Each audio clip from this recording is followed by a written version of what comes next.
There it is. All right. Welcome, everyone, to Freely Nourish, the podcast that empowers you to break the cycle of dieting by teaching you to nourish your body well. I am joined this week by a wonderful guest, Ken Cadieux, who I have known for, I think, a couple of years now at this point. We've interacted mostly through social media. He invited me to be on one of his podcasts. We bonded over a product called Bite Size, which we'll talk about in just a second. But Ken has undergone his own weight loss journey. That's kind of what linked our social media accounts, which we'll talk about as well. And he recently published a cookbook, which is so exciting, linked to Bite Size. So Ken, welcome. Thank you so much for taking the time. And tell us about you. Kind of tell us about a little bit about your story. Tell us about Bite Size and all that good fun stuff. So off the top, thank you for having me. I look at this as like a full circle moment for myself because, really we connected on TikTok, many moons ago. And then we had you on the waiting room as a guest, and you were the one the whole Bite Size thing. So as Aaron said, I have a cookbook. It started off as like a kind of like a web series that I was just kind of like, was it a video series first? I guess I was trying to remember as I was doing the introduction. How did that start? Let me give you a little history lesson because you're very important to it. Yeah. So it started off as I did like 1 or 2 videos. They did okay, but I was like, whatever, I was in like kind of like an experimental phase in TikTok. And then you hopped on and we were talking and you go, "Oh, I love Bite Sized." And for a second, I was like, what did she just say she liked? I'm like, the thing I made. And the thing was like, it wasn't at the top of like anything that I had made. And I was like, she was able to call it out. And that told me, I was like, wait a second, there's something there. Because if you think about any video you see on TikTok, you go, oh, it's the guy with the dog and then they're dancing and it's very difficult to describe. Yeah, exactly. But you called it out and I was like, oh, wait a second, I think there's something here. So I just started focusing more on those, and then that was the niche I found, and it's been wonderful. So you've been like incredibly important to that. I wouldn't be one passing comment about it. I know, but coming from you, with your credentials and your background, I'm good at execution. The thing I'm not great at is, as many people will know, when you're trying to take care of your health or start a journey or something like that, it's knowing what direction, having confidence in that direction is not something I'm good at. I'm just not. I would not have guessed that based on your content. Thank you. And it's just, but your content looks great. Thank you. But just having somebody that you trust, kind of just even pointing to the left, I'm like, okay, cool. I know I can go to the left and I can stick with the left. And that's great. And that's why you've been so important to us. So thank you for that. This is great.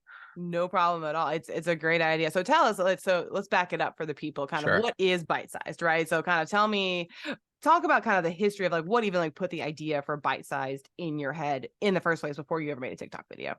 Yeah, so I was thinking about before I became a bariatric patient, what are the things that that were holding me back, that were is this for me? And there's a whole bunch of stuff. Yeah. But at the top of that list, if I can think of that, but if I really think honestly about it, it's you're giving up your ability to eat whatever you want, whenever you want, however you want, right? That represents control. That represents I'm not going to be able to eat my double cheeseburgers anymore. Yeah. I'm not going to be able to, and that's a scary prospect. And then I broke that down and I'm like, okay, well, I can't really make recipes where I'm like, here's your double cheeseburgers, because it's just not going to work that way. And I thought about it more and I was like, well, it's change, right? Change is a scary thing, no matter what you go off to do. And I just kind of approach these recipes as with a little bit of time and a little bit of effort, you can make these things that are actually they're delicious, they're packed with protein, and they look awesome. I mean, whenever I bring these things to parties and stuff like that, people are like, where the hell did these come from? Who brought they look good. They look great. Yeah I mean, they look good if I do say so myself. But when people see that, I think it diffuses something, and that was when I was like, okay, so this is actually something important, which is something you want to do. Like Mhm. I wanted to do so, I wanted to find a niche where I'm like, I want to help, but I want to be creative, and that was this, and I've been so fortunate to find that. Yeah. Yeah, and I think is that's kind of a nice little segue into, because I think, kind of for anybody listening, and this is abundant in the title and abundant in the description, but Ken has had weight loss surgery. In case you haven't Yes, put that spoiler together by alert. now, you Yeah. had the sleeve, correct? I Um, was sleeved in 2014. Yeah. okay. So kind of, in terms, we all know that eating is very different after a surgery like that, right? And I think you're so right, because I think people feel like they have to either completely give up their relationship with food, or they Yeah. completely don't put it together that their relationship with food is going to have to change in a very big way, and both are problematic, I would imagine. So um but what I love about Bite Size is that it brings in all of these other, because food is so much more than just kind of the taste of it, or just, the nutritional value. Like it's memories in the kitchen. It's like smells, textures, visuals. I mean, like your plating is like top notch. Like it is so, like everything Thank looks you. so pretty in the book. So I think it's, there's just so many other facets of it. It's memories with friends and family. And I think creating something that you can share with friends and family that they want to eat. Correct. You're not just eating small portions of what everybody else is eating. So I love that about it, because it brings in all of these facets that food and what it is, and there's lots of cultural, variety and things like that. So I'm really glad you noticed that, because one of the like out the gate, like when I got surgery, I think it was maybe it was like 2 days after I got mhm, back home.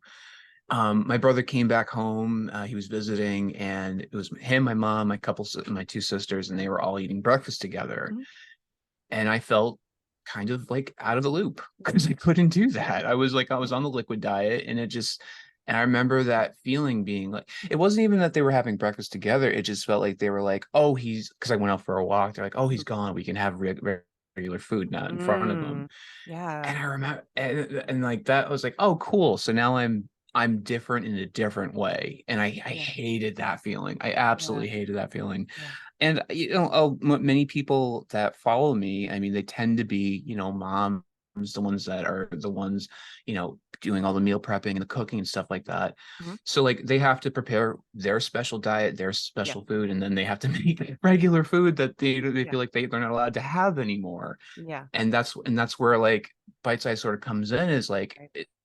it's for everybody. And that's Yeah, kind of the yeah, beauty of it. Yeah. yeah.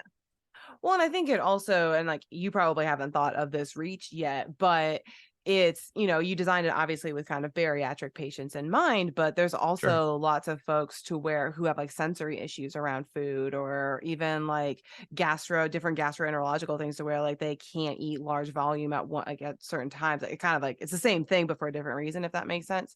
So I Correct. think even like introducing foods to kids in a more visually appealing way sometimes, I mean, those are a lot of the strategies that we use as dietitians for people who come to us with, we call them like picky eaters, but I really hate that term, because it undersells kind Sure. of like a lot of the, like, autism and things like that that are very real conditions. It's not like just Sure. being picky. It's like they want to rip their skin off Sure. when they Sure. see scrambled eggs. And it's like, okay, it doesn't have to be scrambled eggs, but what about scrambled eggs in this little cute cup?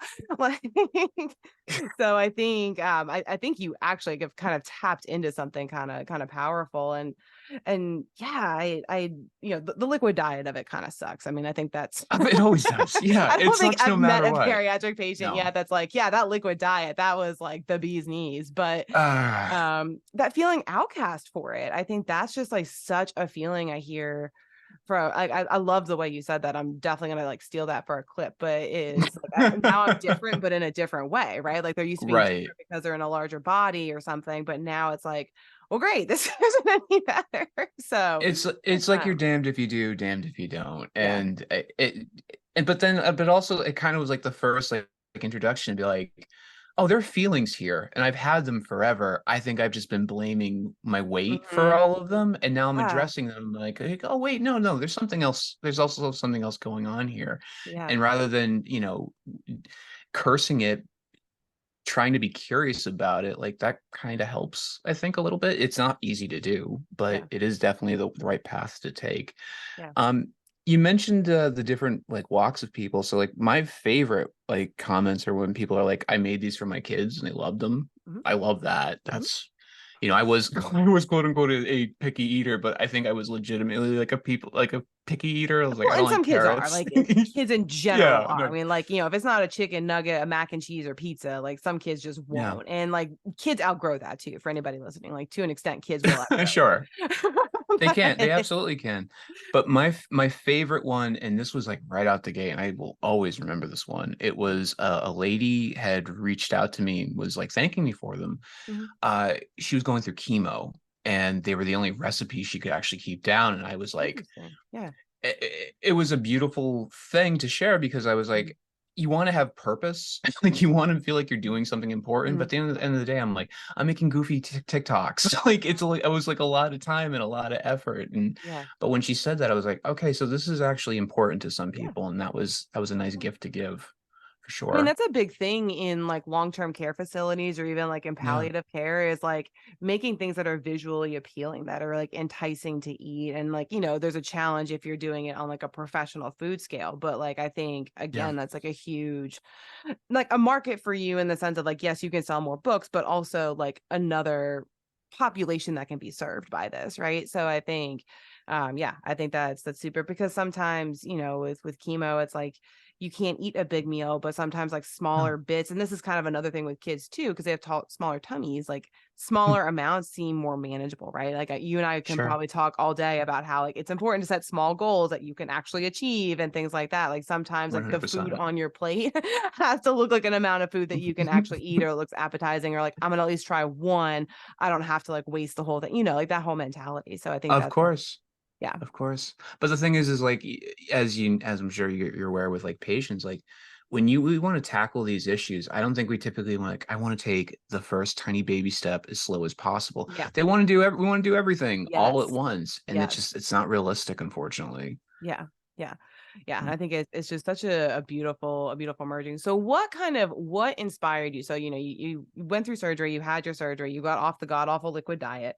Oh my You're God. finally able to eat real food again. What was kind of like your first, I need to make food smaller moment? Because most people eat normal food, they just eat smaller portions. But what was kind of like you're like, no, I'm gonna flip this on its head and make it smaller food.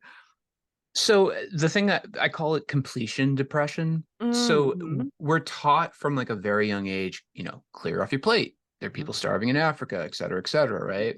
So I remember having like I did the whole like, oh, use small forks and plates and that sort of thing that'll help you, but I still couldn't finish that stuff. Yeah. And I remember looking at it and feeling like defeated, Yeah. or just again having like emotions about it. You're like, I Yeah. signed up for this, and just really kind of hating on myself for a little bit. Yeah.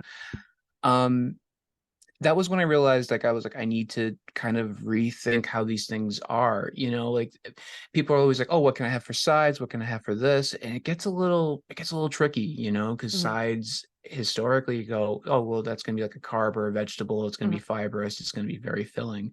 Yeah. I was like, what if I just could simplify this and like just make it modular and just make it all self-contained, like kind of like Yeah. a pot pie, but not like pot pie, but if that But makes like any pot pie is sense. also included. Popeye is also included. Yeah. So the first one I ever did, I call it's bariatric beans. It's just pinto beans, but the way I make it, it makes it extra delicious. Mhm. And you can have it on, soft stage and puree, and then, later on in life. I still make it. That's the important thing is, when you learn these things, like it's important to be like, all right, well, that was a fun 2 weeks. I'm going to throw this out in the trash. Right. A lot of the recipes that are in the book you can have early on, but you will carry on later on because it doesn't taste like diet food because it's not diet food. Right. It's not like pureed soup in a ice Oh cube. my Like God. it's something Baby you would food, actually want to eat. Yeah. string carrots. Yeah, it's Yeah. not like this like awful. And that's kind of the other part of it is like the early on stages are it's so tough. You have this surgery, you're in pain, you're not, no one's happy after they have surgery, not No, it doesn't really. matter what kind of surgery we're talking about, but And then on top of that too, you don't have typically like any progress. Like, so like you're like, Mhm. what am I doing all this for? And I also have to relearn how I have to eat. I can't drink water the way I did. It's like it's rough. It's Mhm. really, really rough. Mhm. And that's why it's so important to like kind of set yourself up for success early, because the better you do in the beginning, I think the better you'll do long term. And if that those first 2 weeks are, if if you relax and give yourself some space and have some good tools, like I think you can go far with it.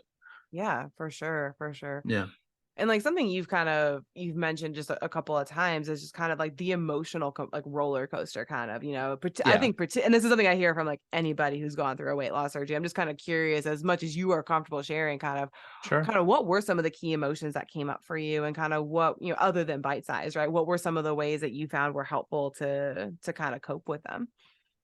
It's tough because I think the brain does this really good thing when we're in a bad spot. It's good at kind of like downplaying it a little Mhm. bit, Mhm. or you don't really remember. Mhm. I had to find one of my old journals, and the things were like they're really like self-deprecating. It was like, Yeah. why couldn't I do this on my own? Like, why couldn't I just go to a gym and just Yeah. get at it and seize the day and just like, why does it have to be difficult? And then anytime like, I would run into like getting sick, for example, Mhm. you get sick, it's a terrible situation. You're like, I did that to myself. And then you reflect and you're like, why does everybody have a handle on this but me? That's what you think. Yeah. Um And for the the record, best nobody else has a handle on it. Like, everybody gets sick. no, yeah, no one, Like, nobody loves everybody getting, does. yeah. And it's And part of it's just a yeah, learning process. Like, you don't know for what your sure. stomach can handle. But yeah, sorry, they, Sarah. no, you're good. They literally mean it. Like you are literally relearning how to eat, which is so weird. You just sort of like the lights just kind of turn on and you know how to do that, right? Mhm. With this, like, you're completely self-aware and you have to kind of figure it out. Um, yeah, so there was like a lot of shame, a lot of grief, and a lot of like self-deprecation. The best way that I got through it was talking to other people. Mhm. My group, my program had a support group. I stick with that. I talk at other support groups, and it's so weird how this has to be like a cultural thing, or something that we've lost, because Mhm. of technology or something like that. But when we're able to share an experience and someone like raises their hand and be like, "Thank you," like I also have Mhm. that too. For some reason, that makes us feel connected and Yeah. not so weird. Yeah. It really helps. Yeah. Yeah, I think support is huge. We know that. I mean, every bariatric program I know of has some sort of like post-op, at least an optional Yeah, thing. And Facebook can be a good place and a bad place for it things can. Yeah, like it depends. that. Yeah, right. But yeah, I think, yeah, I totally agree. I think it's so important to understand that, like, and it's just so interesting to me to hear you talk now about kind of your experience, and then to hear like it honestly kind of caught me off guard. Like, wow, you felt that bad about yourself, like, Awful. in the days after surgery. That's wild.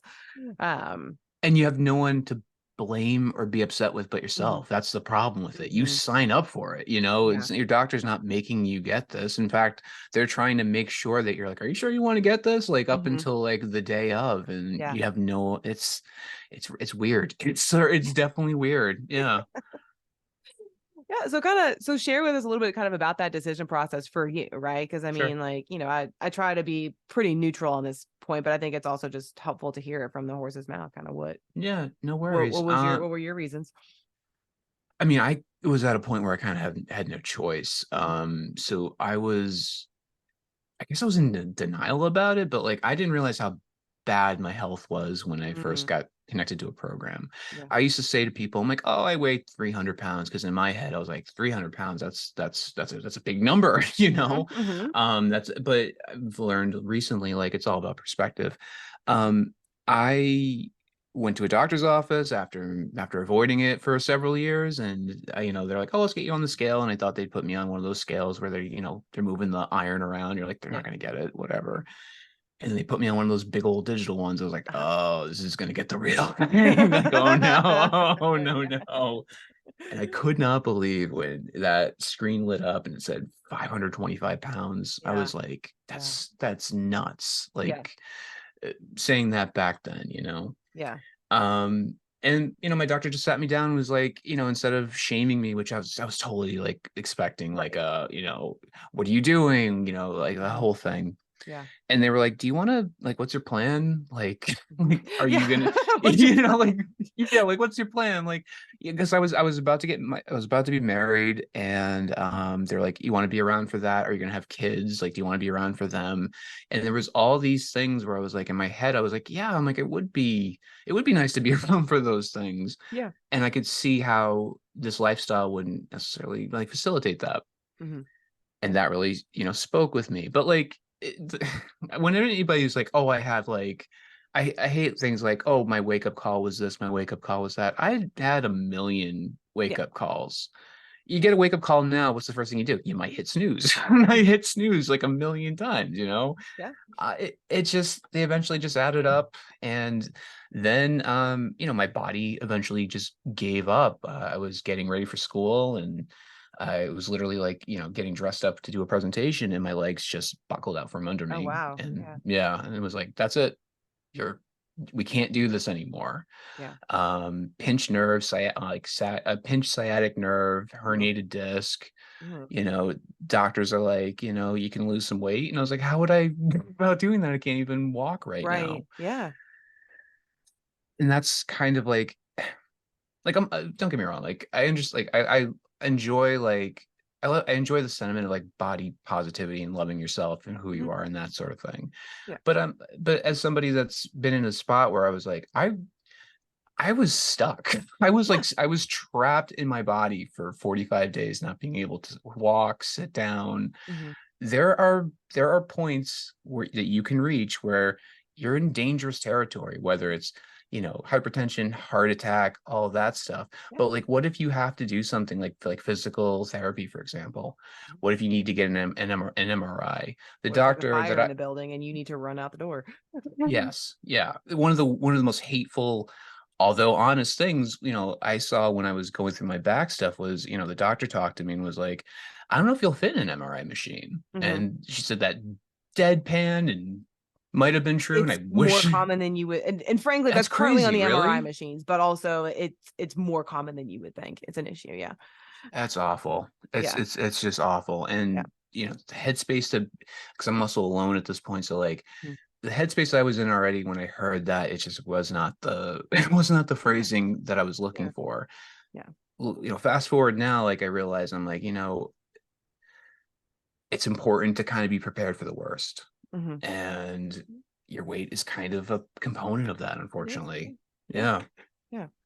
Yeah, and I think, and I kind of sense a little bit of hesitation for you, so I want to kind of like clear the Sure. air. I think people are kind of like nervous to come on here and talk about weight loss, right? And like Of because like I'm course. such a body positive person, but No doubt. and I have two things about intentional weight loss. One, the BMI is Shoot. a trash scale, and we should not be using it. Like that's It's number out of one. I date. think Yeah. anybody, even physicians in bariatrics, would agree to that. Of Number two course. is that like, yeah, bodies can be too large, right? Like that's 100% a thing. But I don't, and you even kind of said this, like from a practitioner, it's never going to benefit anybody if I'm the one shaming you or trying to edge you towards Correct. decisions. Like that's Correct. never going to be my place because it's not my body and that's not my job.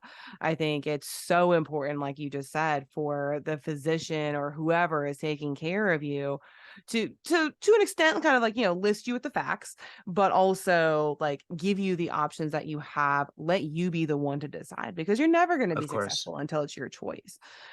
So but yeah, I mean, I No, think I yeah, go ahead. I appreciate that, because it's a very touchy subject, and Oh, it is. Yeah. I know what it sounds like to be on the other side of that and hearing that, and it Mhm, sounds awful. I mhm, totally get that. I, mhm. I get that.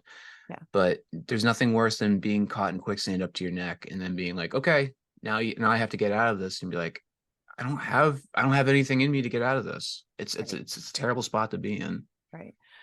And I think it's so important to just kind of recognize the duality we've kind of like imposed on society that really Yeah, doesn't exist, right? Like we yes, bodies can be too large and that can be problematic sure. for your health.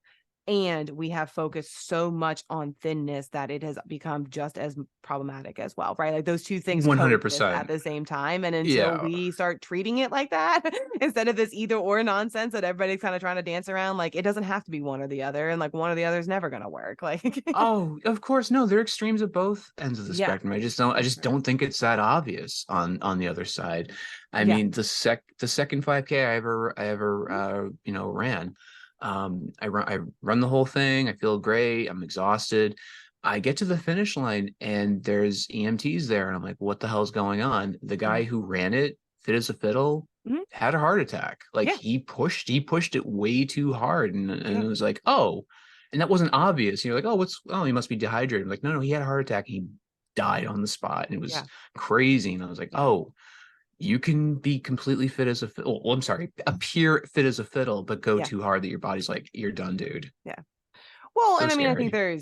we also need to talk about genetic factors in that too, because a Sure. lot of the things that we used to just blame on weight really we're Totally. learning now are more genetic than we thought. High cholesterol being a key factor. I have plenty of patients who are triathletes. They do all kinds of cardio and their cholesterol's through the roof. And they kind of keep thinking, well, I could just exercise it away. I'm like, you cannot.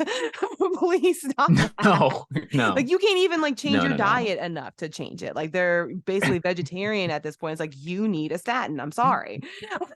Right, That's just like the goal is to get the cholesterol down, right? right. Um, It and has same the thing. same medicinal power as like thinking thin. It's just it's just not gonna Right, like, it's happen. not Yeah. well, right, and, like, these guys, they're very, they're thin-ish, like, they Yeah. do this all the time, but easily, like, I've the reason why this is triggering for me is because I, like, had, like, that same conversation, like, you could be at the finish line and have a stroke.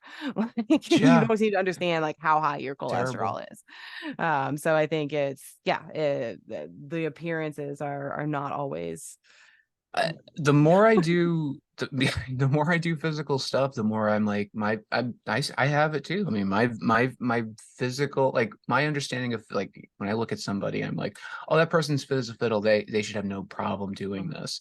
mhm. When I ran my first 5K, I thought, stupid me. There was two things I thought wrong. I thought it was first 5 miles. It was a 5 mile 5 run. kilometers. Thank God it's not 5 miles. It's not 5 miles. And two, I thought you had to run the whole damn thing. So yeah, oh, I know. So I was way over prepared for this, and I was running, and everyone just zipped past me, and I was like, oh man, I'm slow as a turtle.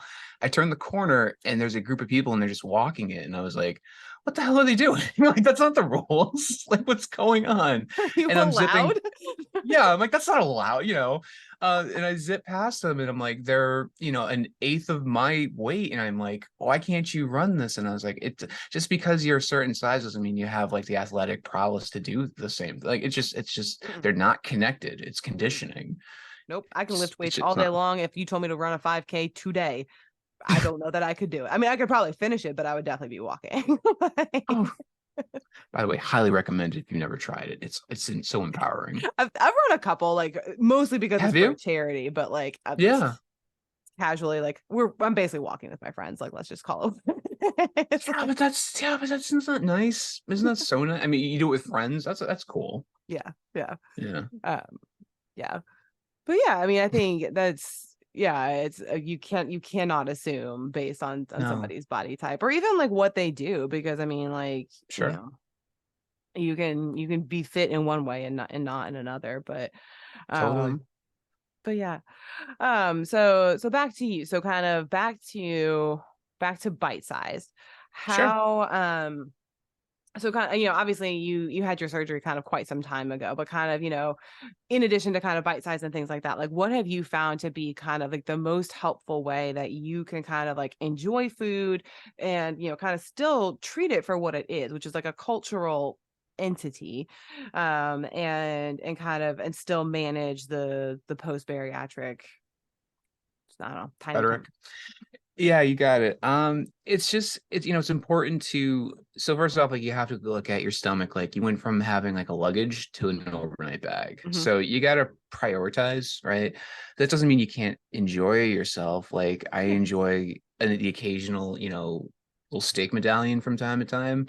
I'm not red meat eater Oh, just okay. because, I'm getting a little long in the tooth myself, Yeah. and it's just not great for the heart long term. Yeah. Um, it's just important to just kind of like find your cornerstones. Mm-hmm. That's the biggest thing I can recommend.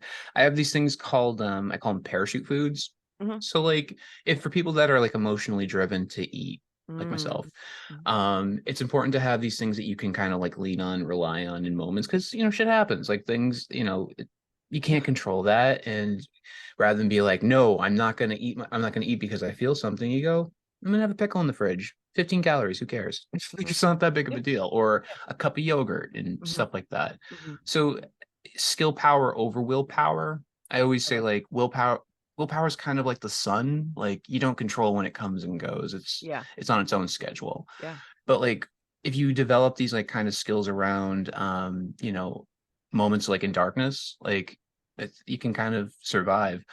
Mm-hmm. Ironically, I didn't figure any of the stuff out until I gained the weight back, Mm-hmm. and had to re-lose it again. But ironically, also like all this stuff came from my programs. I guess I was like taking it in, but I was not using Yeah. it, unfortunately. Yeah. Yeah. Yeah. Yeah, and it's kind of, and I think, there's only so much we can ever prepare anybody for what your body's about to go Totally. through. You know what I mean? If nothing else, like most of the professionals you're dealing with, like have not had this surgery, so like we don't know exactly what, like we know, like Yeah, clinically, like yeah, your stomach's gonna be the size of an egg, and like you're sure. gonna need to get so many, like we can teach you the strategies, but like the day to day know how, like that's where groups and stuff like that are so helpful. And Yeah, honestly, and I think the field does a decent job of this, but it probably could be better. It's kind of like doctors learning from patients as much as patients are learning from doctors. I think that's just kind of in general, that's a trend in medicine that needs to change. But I think in this particular field, I think they've actually done it fairly well over the last like 10 to 20 years. But I'm curious to know your thoughts. Kind of how do you feel your program prepared you versus like things that you wish they would have done differently? it's tricky because I think back to like my program back in the day, and they're very careful Hmm. when they're talking to people looking to get this, because they want to prepare you, but they also don't want to scare you. Yeah. Which is easy to get scared of, like Yeah. when you really do talk Yeah. about some of this stuff. Yeah. It can I think I quit my program maybe 2 or 3 times just Hmm. because I was like, this is not for Yeah. me. Like I don't know if this is gonna work out for me Yeah. long term. Hmm. Um I want to say I wish that they would they would kind of touch upon things like it's not going to fix all your problems. Hmm. Like you're still going to be anxious. You're still going to have like your moments of Hmm. like, Hmm. um how you're still going to have like it's not going to like fix everything. Yeah. Like there's Yeah. there's still stuff that I mean, I deal with like today like with therapy and stuff like that, and Yeah. it's just it's ridiculous to be like, oh, if I lose weight I'll be perfect. Yeah. That's Well, I just think it kind of not goes back to reality. what you were saying earlier, is that you kind of, when you live in a larger body, it's kind of like you just blame all of your problems on that larger. And like, is the larger So body causing easy. some problems? Sure, but it's not Yeah. causing all of them. And I had somebody else on, and she's kind of like, I couldn't lose the weight until I learned to love myself first. Or she said Sure. it better than that, but it was something along those lines. And I think it's just, it's so true. Um, but Well, that's it's important. Well, yeah, that's important, but it's also important to recognize these things like, eating better, going like finding exercise that works for you, not yeah, just like, oh, well, I got to go to the gym because that's what you got to go. You have to do. You have to go to the yeah, gym. It's important to recognize those things as a form of love, giving yourself the yes, time and the space. yeah, And, that is definitely a form of love. And a lot of people don't look at it that way. They look right. at it as like homework. They look at it as a pain in the Punishment, yeah, ass, punishment. I'm bad. yeah, I don't deserve to be able to sleep in and stuff like that. yeah, Uh, When you flip your thinking on that, yeah. you'd be surprised where you can go with that kind of like mind frame. Oh yeah, absolutely. And nutrition same way, right? Like kind of preparing. And I think that's what I love about bite size. And like it's such a beautiful way of like still like nourishing with love. Like it's still preparing Yeah, meals with care. It's still intentional. It's still like incorporating things that are intentionally joyful, because food is still supposed to be joyful. Like we're not trying to 100%. take Yeah. that part of it away, right? Yeah, no. It's just, all we're trying to do is limit volume. And honestly, in most surgeries, limit volume only for a set period of time. It's not going to limit volume completely forever Correct. in all cases. And so I think, that's one of the things I love about it too, is that like it incorporates that like loving component of food and nutrition, which is, why myself and every other dietitian that I know got into dietetics, is not to like ridicule people and tell them what not to eat. It's like, do you Sure. understand how cool food is? Food Like, is very cool. It let could me be tell you. awesome. Yeah. Yeah. It can be awesome and it can fill you and it can nourish you and it can be fine and you don't have to feel guilty about it. And And it comes in fun that's it. colors and crazy Yeah. textures. And like, have you seen the spices that they use in like these other places? Like, It's it's wild. incredible. It's absolutely wild. And when you learn, I mean, like people always, so funny. It was my nephew's first birthday and I was telling people about this. It's kind of hard to explain. And they were like, "So you're a chef?" And I was like, "No." I'm like, "I'm not." You are though. Like, I would call you a chef. Yeah.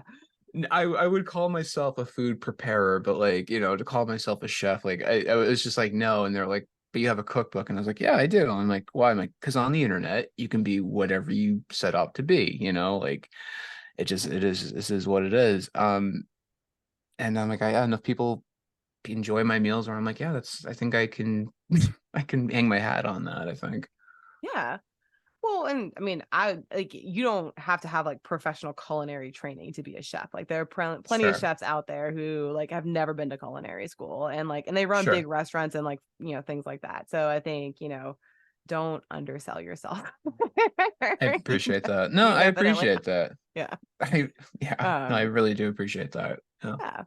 And I think something else you mentioned too is that, the surgery is not going to solve all your problems. Like, anytime anybody who's emotional eating, whether or not you're trying to go through like a surgery, I always, and like, or whether it's like eating, smoking, drinking, like whatever your kind of quote unquote vice is, Vice. like if that Yeah. is helping you cope with emotions and you're trying to quit that vice, it is not going to work until you find some other coping skill to Of replace it. course. Like, you know Of what I mean? course. So I think, and I know you've like, talked very openly kind of about all that, but um I just think Yeah, that's probably the thing I hear from from patients, that there's like, I don't think I was prepared for like how much I wasn't dealing with, and now I need to find a way to deal with it. Is the it's eating so thing. tough. Yeah, it's Yeah. so tough. Like when you're like, you take 2 bites and you're like, I'm full. But the thing that but the emotion that got you there is still like ever present. You're like, oh, but that anxiety's still there. What the hell is this? Yeah. It's I kind of the way I describe it is like, emotionally eating or these things that we emotionally eat. It's kind of like a brick wall that we build Mhm. up. Mhm. And like you can't just like go up to a brick wall and be like, taking this brick out the wall and then that's it. Without affecting, the bricks on the top and the bricks on the Mhm. bottom. As you said, that's why it's important to before you go to address these things, understand the weight that it's carrying first off, Mhm. and then trying to find something to put it in its place, which I know is not easy. It's No. certainly not. It's No. not easy and it's not obvious, No. but replace, not remove is something I sort of like live by. Mhm. Just because when you take something out, you kind of like leave a void for something else to enter in. And that's certainly what happened to me early on in my process. And now I'm a little bit better about it, thank God. Well, and I think it's also important to know that like most people kind of stumble along the way. Like, to an extent, Yeah, that's normal, because you're not going to know what it feels like or what you need when food's not there until that's sure. the case, right? Of course.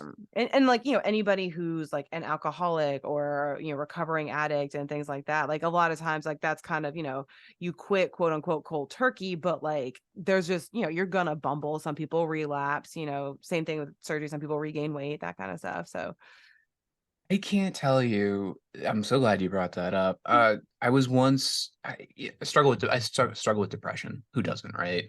But I went to a day program where there was two groups. There was one that was for general depression, reporting for duty, and then there was another group where it was people that were struggling with like addiction, right? yeah.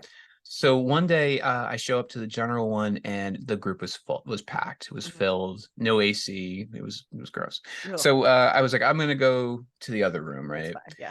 And I sat down with the people, with addiction issues, and I'm listening to them talk, and it's strikingly strange. It's very similar to the things that somebody else that's struggling with their weight goes through. Mhm. They're like, I got off the X, and then everyone's like, you look so good, keep going. I'm so happy for you. I was really worried about you, and I was like, Oh dear God. People used to Huh? say the Yeah. same crap. Yeah, people used to say the same crap with me. I was like, Yeah. I would start to go to the gym. I would start to eat better. And people like, oh my God, you look so much better. And I was really worried about you and this and keep up the Mhm. good work. Is the same exact thing. Now, granted, there's like a little bit of a difference, but like Pretty drastic. it's very identical. Yeah.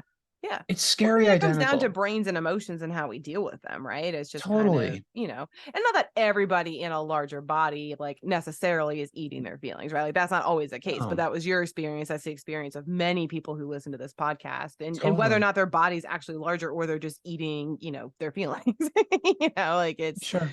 it can be bad either way. But yeah, no, Well, and it's documented research too. I mean, like disordered eating and addiction are buddies, they're cousins. Well, even I think when people think of like the emotional eating, I mean, at least in my brain, it used to be like, oh, they're eating because they're sad. Like, it's not Mm, just that. It's no, not just that. No, no, no. no. It's I'm stressed. I don't have any time. Like, work is breathing down my neck. Like, they're like, there's a lot of reasons. There's a lot of emotions to eat Yeah, for. Like, yeah. trust, like, understand that. Well, and there's very real reasons why it works too, right? Same reason why drugs Really, work and alcohol works, dopamine and serotonin. Like right, food very really raises those levels in our brains and it always will. So I think it's like, it's not a like lack of willpower, it's a like brain chemistry that's like hardwired into your biology. It's not. right, So yeah, and yeah, anybody who's gone through that would attest to that. So um totally. but yeah, and there, that you will struggle and fail and find your way, but I think I think I kind of, you said something in the very beginning and I might butcher it, but kind of like leaning into it and getting curious rather Yeah, than judging yourself. I think it's kind of totally. the thing that I took away from all of this, You can which thank is, my therapist for that one. Yeah, yeah. Hmm. it's really And good. we love therapy around here. Like I've been in therapy basically my entire adult life. I don't see myself not being in therapy. It's just for me. It's it's maintenance at this point, but it's maintenance at this point, right? Like I don't just like not change the oil in my car. Right, of course. No, anybody looking to make a significant change, whether it's in your health or in your life, Yeah, get therapy, man. Like yeah. it's not gonna hurt. Mm-mm, Like it's really mm-mm. doesn't. Give it a few sessions. It's gonna sound sometimes it can be stupid. I agree with it. It can be really dumb, but overall it's usually very helpful. Well, and like, and there are still sessions like too that like, I've been with my therapist now for years. We know each other very Sure. well. There are still sessions where I'm just kind of like, I feel like I like didn't get a whole lot out of that. But then there's Yeah, times where I'm just totally. like, whoa, I know, right. Well, like everything I thought is different now. So I think and therapists also have tools, right? Like it's not just sure. like what you talk about in session. They have like other things for you to do and implement, and can coach you along the way because they're pros and great. Love therapy. Or Um, they'll ask a question and be like, where are they going with this? Like, this is such a waste of time. And then, but 20 minutes later, you're like, oh, it was so obvious. Like, that was yeah, crazy. yeah, Like, yeah. And it's interesting, like as a like somebody who counsels, I'm just kind of like, like I feel like my brain's kind of always there, like, where is she going with this? Like, what are we trying to do? yeah, And like, I follow the yellow brick road, and by God, we get there every time. sure. Like, I was like, one of the last times I had a session, I'm like, did I check if she actually has credentials? Because this is extra stupid. Like, I yeah, remember thinking that I was just not in a good, I was okay, just kind of not in a yeah, good headspace. But then, yeah, like 20 minutes into it, I was like, oh man, this is actually really important. Like, hmm, this was really good yep. for They're sure. good at just kind of unpacking those little layers and getting it Yeah. out of you. But Yeah. um, well, awesome. Well, Ken, this has been amazing. Thank you so much for taking the time, sharing your story. Tell us where can we get all of the things for bite size? Where can we find you on socials? Obviously, I will type all this in the podcast description, but kind of, Thank give you. us your little spiel of where can we find you and all your stuff. So you can find me at bite-sized underscore on let's see, TikTok, Pinterest, YouTube. Those are the socials. In terms of like the book and my website, that's bite-size excuse me, bitesizemeals.com. That's where the book lives, and that's where it's selling pretty well. Just sold my 2000th copy, which That's is insane. awesome. It's That's insane. It's absolutely insane. that's I thought I was gonna sell like insane. a hundred copies and then be like, all right, cool, I'm done with that. Go back to Hmm. videos. Hmm. But it just has not been the case. It's really well done. I purchased like at least 2 copies. It